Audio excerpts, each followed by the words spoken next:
Good morning. BCom semester 6 के इस पहले वीडियो लेक्चर में ये सब्जेक्ट है corporate governance, auditing and corporate governance. इसमें हम दो चीजों पर मेनली फोकस करते हैं इस विषय में। पहला तो कि ऑडिटिंग ये क्या है, क्यों इसकी आवश्यकता पड़ी, इसका क्या इतिहास रहा है, और फिर जो कॉर्पोरेट वर्ल्ड के गवर्नेंस में इसकी भूमिका और अन्य बातों पर हम चर्चा करते हैं। तो आज के इस पहले लेक्चर में मैं रविंद्र कुमार आपको सबसे पहले ऑडिटिंग के बैकग्राउंड के बारे में ये बता दूं। बहुत सिंपल सी चीज है और हम सिर्फ गपशप में और बातचीत में इसको बहुत आसानी से समझ पाएंगे। प्रारंभिक समय में बिजनेस का जो आकार था, ट्रेड और बिजनेस था, जो शब्द इस्तेमाल करना चाहिए, दोनों एक दूसरे से थोड़ा इतर होते हैं। प्रारंभिक समय में ट्रेड ज्यादा बड़ी मात्रा में था, बड़ी संख्या में था, और उसके आकार छोटे थे। इंडिविजुअल व्यक्ति व्यापार करता था और अपने जो बुक्स ऑफ अकाउंट जिनको आज हम कहते हैं, उनका उपयोग बहुत कम होता था। वो अपने दिमाग में चीजों को रखते थे, क्या उन्होंने खर्च किए और क्या उन्होंने अर्न किए। अर्निंग में बस वो यही ध्यान देते थे कि उन्होंने जो पैसा लगाया है उससे ज्यादा उनको आ गया या नहीं। तो न यहां बुक कीपिंग हुई और न ही उसके आगे की चीजें कुछ हो पाई। धीरे धीरे जैसे जैसे व्यापार बड़ा होने लगा, आकार बढ़ने लगा, ये उस समय ज्यादा परेशान करने वाला होने लगा जब एक इंडिविजुअल व्यक्ति के बस के बाहर की चीज होने लगी पूरे व्यापार को, पूरे बिजनेस को हैंडल करना।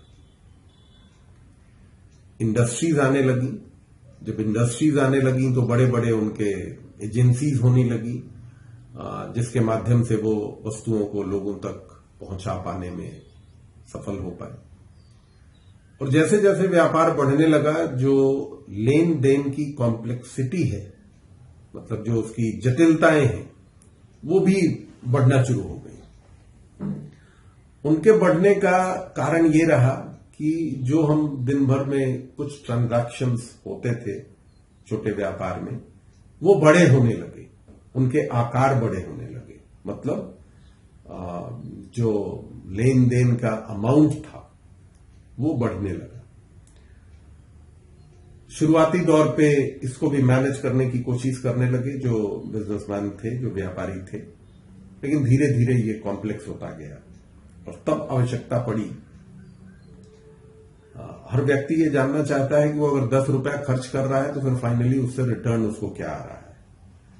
तो ये रिटर्न तो जब पूरे वर्ष का हम लेखा जोखा करेंगे तभी हमें पता चल पाएगा कि हमने क्या अर्न किया या क्या खोया या क्या पाया। ये बहुत ही अहम था और अहम बनता गया। एक से ज्यादा व्यक्ति के इन्वॉल्व होने पर व्यापार में विश्वसनीयता का भी प्रश्न था। हम व्यापार कर रहे थे, हमने एक और आदमी को जोड़ा इसलिए कि हमारे बस के बाहर की चीज थी। अब उन चीजों को हम दोनों हैंडल कर रहे हैं, तो एक आदमी संभव है कि बाजार से चीजों को लेना देना वो काम कर रहा है और दूसरा आदमी बेचने का काम कर रहा है। आकार और बढ़ा, संख्या और बढ़ी, और बाद में धीरे धीरे ऐसा हो गया कि आपको उसका बंटवारा करना पड़ा। बंटवारा का सेंस मतलब काम के बंटवारे। तो उसमें फाइनेंस या अकाउंटिंग, लेखे जोखे का काम एक व्यक्ति को दिया गया, दूसरा व्यक्ति निर्णय लेने का काम शुरू किया, तीसरा व्यक्ति उसके जितने भी इधर प्रोडक्ट हम तैयार कर रहे हैं या प्रोडक्ट को बेचते हैं, तो उनको खरीदने और बेचने का काम देखने लगा। आकार जैसे जैसे बढ़ने लगा, आदमी के बीच में विश्वास की कमी। पहला प्रश्न यही आया था, विश्वास की कमी, कि भाई जो आदमी लेखा जोखा रख रहा है वो सही तरीके से रख रहा है या नहीं। हम निर्णय तो ले रहे हैं, हम बाजार में सामान को बाजार से खरीद रहे हैं और बाजार में फिर लोगों के बीच में बेच रहे हैं, लेकिन वास्तव में जो इससे आने वाली चीजें हैं या हमारे यहां से जो जा रही हैं पैसे, उनका लेखा जोखा सही हो रहा है कि नहीं। और इस तरह के बहुत सारे प्रश्न आपके दिमाग में भी जब आप व्यापार करोगे तो ये चीजें आएंगी, और जब दूसरों के साथ करोगे तो और आएंगी। इन प्रश्नों ने कहीं ना कहीं पहले तो हमें तैयार किया कि हम बुक कीपिंग, जो लेखा जोखा है, उसकी शुरुआत हमने की। अब इसमें भी कई बिंदु थे कि किस आधार पे ये लेखे होंगे। तो ग्रेजुअली जैसे जैसे चीजें बड़ी होती गईं, हमारे दिमाग में कई चीजें आती गईं, और ये जो वाउचर्स हैं उनका उदय हुआ। यहां हम शब्द उदय इस्तेमाल कर रहे हैं इसलिए कि पहली बार जब कभी वो एग्जिस्टेंस में आया और वो बेसिक डॉक्यूमेंट हो गया कि जब भी कोई पैसा आ रहा है या पैसा जा रहा है तो दोनों के लिए हम डिफरेंट वाउचर्स यूज करना शुरू किए।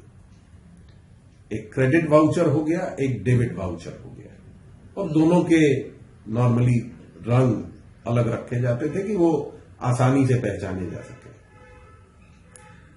ये शुरुआत हुई बुक कीपिंग की, बुक कीपिंग एंड अकाउंटिंग। और फिर इसमें तरह तरह के लेखे बनने शुरू हुए।